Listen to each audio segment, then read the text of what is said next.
especially as you start chopping off more of the heads, the remaining heads become more difficult to reach. Although when you look at the bloody stump, that looks kind of delicious. Makes you want some Hydra sauce. Yeah, no shit. Also gives you a bit of confidence. You're like, yeah. Yeah. That first head comes off. You're like, yeah, I can do this. Yeah.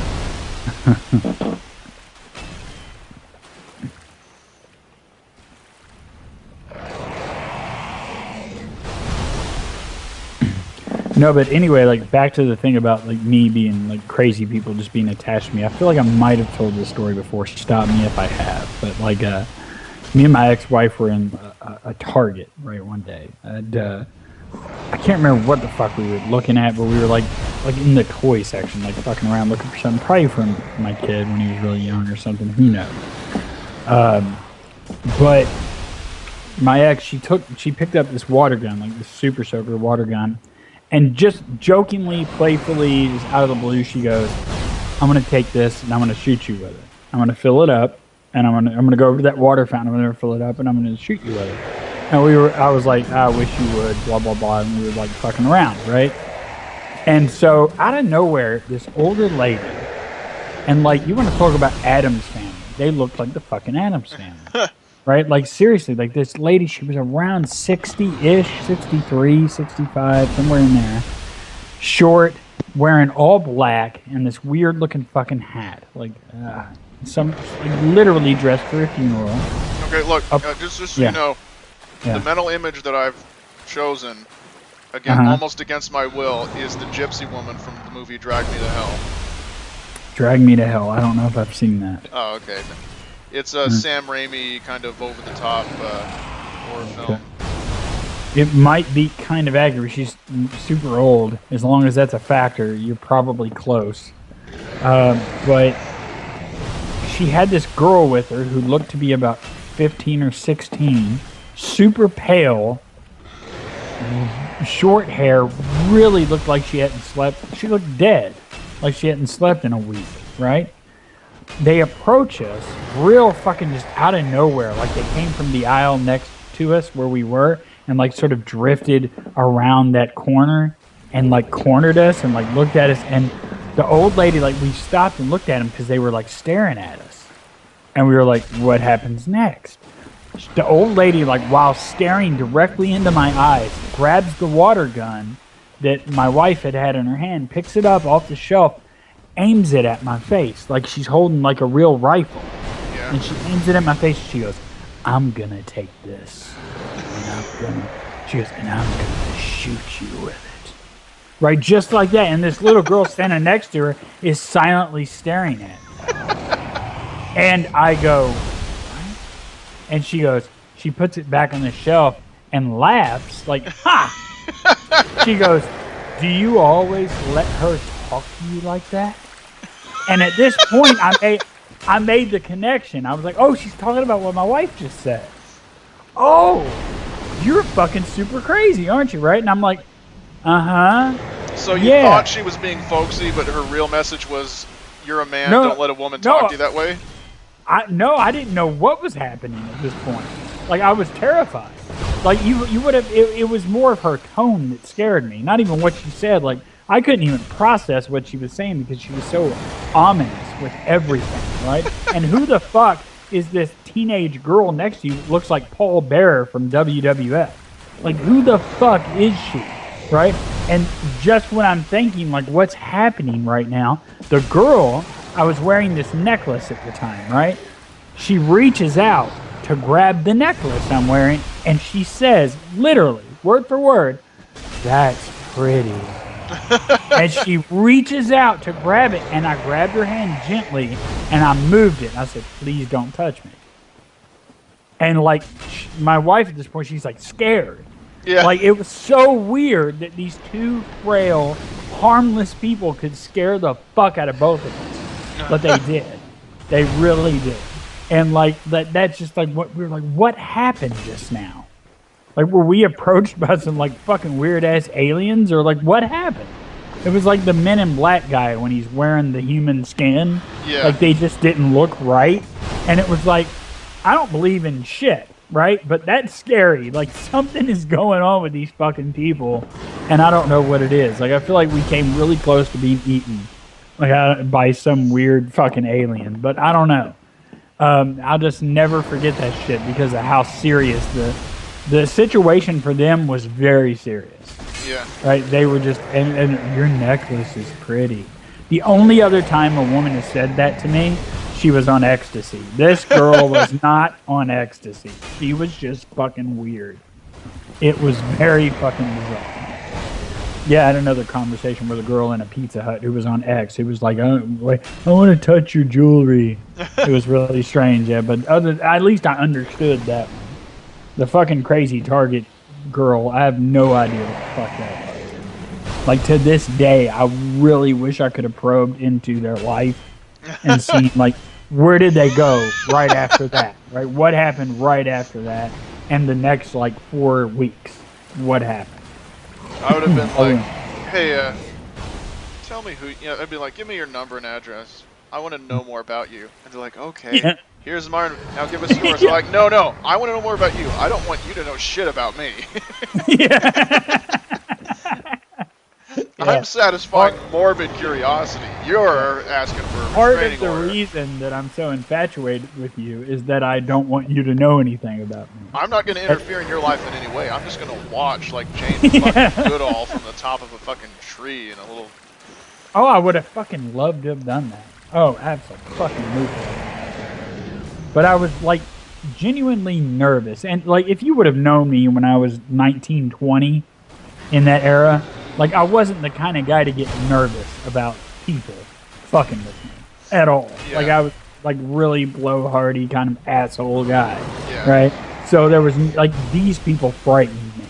And to frighten that version of me was hard to do. Like, nowadays, like, I'm kind of more of a puss because I'm older and, I'm a little bit more standoffish and, like, not interested. But 19-year-old Sarah Hahn was a hell of a lot harder to scare than 33-year-old Sarah. So yeah, I mean it was just it was a fucking weird moment. I'll never forget that shit. They looked very strange. It's almost like a Men in Black story from one of those stupid UFO documentaries or something. Like they didn't have any eyebrows, so like they fucking stared into my soul. No, whatever. I don't know, but it was fucked up. But again, if that's the kind of shit that rattles you, it's like some dude following you around or... Yeah, go out on the town for a while. You're going to find some fucking crazy people. You're just going to. Yeah, I hope she does a follow-up where she goes to Kentucky and just meets the Addams Family people and... yeah, just walking in Kentucky for 10 hours. That would be fucking interesting. It would be much funnier than the New York video, I can tell you that much.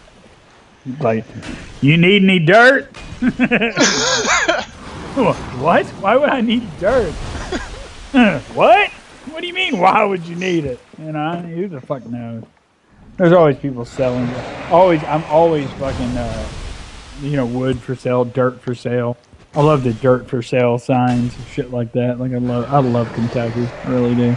Well, this one place, if you were to do a 10-hour walking through this one town I lived in, now I'm in a more like suburban area. It used to be I was in a place like, you remember the house that Walter White hides out in when he's... yeah. Like yeah, that's basically... Yeah. And I tell you what, 10 hours of walking through that town would have consisted of you walking by a drainage ditch while people's dogs barked at you for 10 fucking hours. That's it. Yeah, you wouldn't even meet another single human being. Maybe a horse would look at you, Yeah, like where I'm at is really confusing because it seems like I'm in the country, but if you just drive for 2 minutes, you're now in the city. Yeah. Literally. Like there's a goat farm and then there's skyscrapers in a 15-mile radius. Yeah. Like it's a really weird location. So it's kind of like...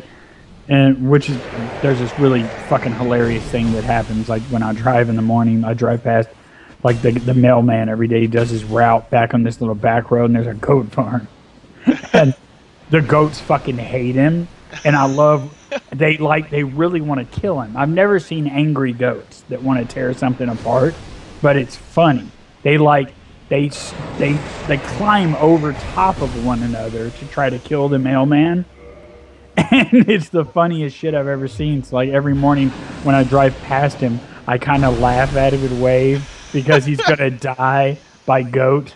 And I'm like, those goats are gonna fuck you up. Like I'm just like, thanks for being tormented for my amusement, mail guy, who will soon be in my neighborhood, and I appreciate that.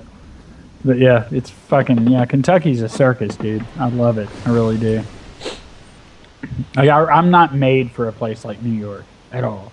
Like I've been to Chicago a few times, hated every fucking second of it. Right? Just really don't like it. Man, the people suck. No one knows how to drive. It's fucking awful. Yeah. St. Louis was a piece of shit. DC sucks ass. I mean, and like every East Coast like kind of city I've been to is bullshit. And, I've never been out west much. Like, so I can't speak on that. My stepbrother lives in San Diego, and I don't know. He doesn't seem to mind. Oh, but the Bay Area is just this crucible of humanity. There's so many fucking people. It's ridiculous. He doesn't mind because he doesn't have to commute. Yeah, that's the thing. That's why he doesn't give a fuck. Which is what I told him. I was like, motherfucker, you don't commute. You're a fucking internet like hustler, you bitch. You sell shit online. You don't have to go anywhere. Otherwise, you'd fucking hate it. And he's like, yeah, probably. But alas, I don't fucking know what to do with it. I liked DC because I spent a ton of time at the Smithsonian. Yeah, I did. The first time I went to DC, I went to the Smithsonian. That was fun. Second time I went, I did not. Went to the Holocaust Museum a couple times. Fucking top of the monument, Washington Monument a couple times, which is always fun because I'm fucking like I get really just thrown off when like I like look up at a skyscraper. I look down from a tall place. Yeah. It like really dizzy and fucked up, and so.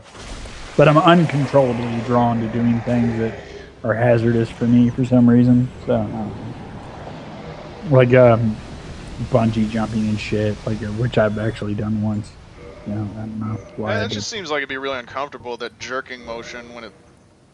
Well, see, I didn't do, and I always have to clarify that I didn't do the ankle bungee jumping. I did the one where you're in the harness and you're laying on. That seems like it'd be a lot better. Yeah, it seems like you could really get hurt just in terms of like something getting pulled out of a socket or something. Equally terrifying, by the way. Like, as I told the guy who was strapping me up, or us, because it's two people, but he was strapping us into like the little harness thing they put you in, and I looked at him. I was like, everything in me is telling me to throw like this huge pussified fit and like fight you to let me back down right now. Yeah. But I realized that that's not really an option, is it? And he's like, no, not really. Not realistically. He goes, it's easier to get down by letting me drop you. Yeah. I was like, yeah, that's a good argument. I'm just going to do this. And I like screamed like a bitch the whole way down. Well, see, my nightmare scenario in bungee jumping isn't like my head bashing against the floor of the, river valley. My nightmare scenario is like my knee getting pulled out of its joint or something, and then you're dangling by an injured limb. Oh, yeah, that sucks. Well, my nightmare scenario is a harness gives out, I just plummet to the earth. Oh, yeah. That's my thing. Like, I'd hope they calibrate it so that doesn't really happen. Yeah, I mean, I know they do, but that doesn't help. Like, there was a girl, it doesn't help me psychologically anyway, even though it probably should. There was a girl at the same theme park where I did that went on a different ride and got her feet, like, amputated by one of the rides. Yeah, just her feet, both of them, just cut off at the ankle. One of these cables snapped. It was, I wish I knew a ride to compare it to, but I don't know theme parks.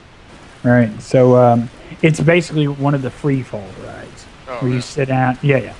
And she was on it, and something snapped, and she just got her fucking feet severed, just completely cut off. And she's still alive and all that shit. But our family sued the park. They closed it. Now the motherfucker's open again. Yeah. And I'm like, nope. Yeah. No, amputated foot girl. No, that's not going to get me back. I don't care how many cartoon characters you put in that motherfucker. I'm not going back. Like Bugs Bunny can be like, come to our park. Nah, Bugs Bunny cut that bitch's feet off. I'm not fucking going. You understand? I'm not going. But yeah, scary shit. Like I'm always like the Final Destination, that movie where they're on the roller coaster and it falls apart. Like that's the kind of shit that runs through my head every time I get on a roller coaster or something like that. So I just don't do that anymore. I just don't ride rides anymore. Like I'm retired from that shit. Like I just won't do it. Which, you know, like it was the only thing to do for us when I was like 16. Yeah. Was go to the theme park and like the movies. That's the only thing we had. So I went to the fucking theme park and rode roller coasters like every weekend. And so the shit got, you know, pretty old pretty quick for me. And, yeah, you know. See, the thing is, with the rides, like I've only ever ridden, I think, one roller coaster my whole life, and it was the Smurf one. And it wasn't scary, but it was just unpleasant. Wait, was this like a kid roller coaster? Yeah, it's just like a NASCAR track, but it's a roller coaster. It doesn't go. You've never like ridden like a fucking roller coaster? Not really, but it was just like getting jerked around and my neck hurting. I was like, what the fuck what is fun about this? Oh, this dude, sucks. they're fucking fun, man. Like when you find one that you can enjoy. Granted, they're not all good. There was stay away from wooden coasters, first of all. Those things suck ass. Like there's one in particular at the park we used to go to. It was a fucking wooden coaster, and it beat the shit out of you as you rode it. Like, yeah. I rode it one time, and there wasn't like, you know, some of them had the big harness that goes over your shoulders and down your chest. No, this one had only, of course, it didn't go upside down. It was just a straight up regular coaster, but it went really fucking fast. And it went like 70 miles an hour or some shit. And all you had was the bar that came down over top of your legs. Like, and you're doing like these really steep drops and these sudden like fucking turns. Yeah. And it's vibrating the whole way there. Like you're getting fucking hit in your chest and you're running out of oxygen and shit. Yeah. So that was happening. That thing was awful, right? But then you ride the one where your legs are like dangling in the air and you think that's going to suck, and it's awesome. Like there was one where like the harness goes under your armpits and you like get swung upside down and shit. Like I've rode that one. That was pretty fucking fun. And there used to be one that was pretty popular, and they changed it to some Disney themed bullshit. But when I rode it, it was called the Vampire, right? And it was like the first roller coaster in our city that went. First you'd go the regular course, and then it would, like, you'd get locked at the top and you'd go back down backwards, right? You'd go backwards through the same way you just came, right? And it was fucking amazing. Like, I loved it. But yeah, I rode roller coasters like, I don't know, probably 1,000 times. If you count like every time I've ridden like a fucking crazy ass roller coaster. But, yeah. And so of course, all I remember was it was like someone had just grabbed my shirt and was just sort of flailing me around like I was being shaken by a nanny who's trying to kill me. Well, how old were you when you rode that I was shit? pretty young. Yeah, see, I mean, that's like, you can't enjoy it. Like, fucking parents are weird. They like think, like, I don't want, I'm just gonna throw my kid into some shit he doesn't understand. And Yeah. see what happens. He'll like it. I liked it when I was 19, so surely when he's 5, he'll understand. Yeah. It's just as fun.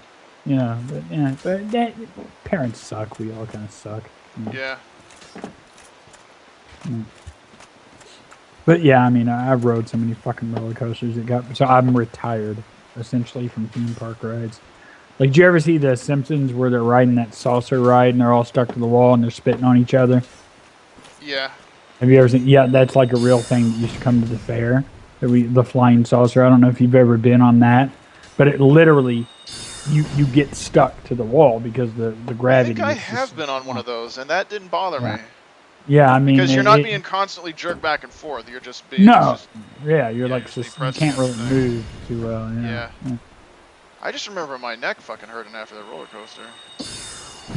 Yeah, my chest for me was the painful shit. But you know, a buddy of mine that used to go to the park with me all the time.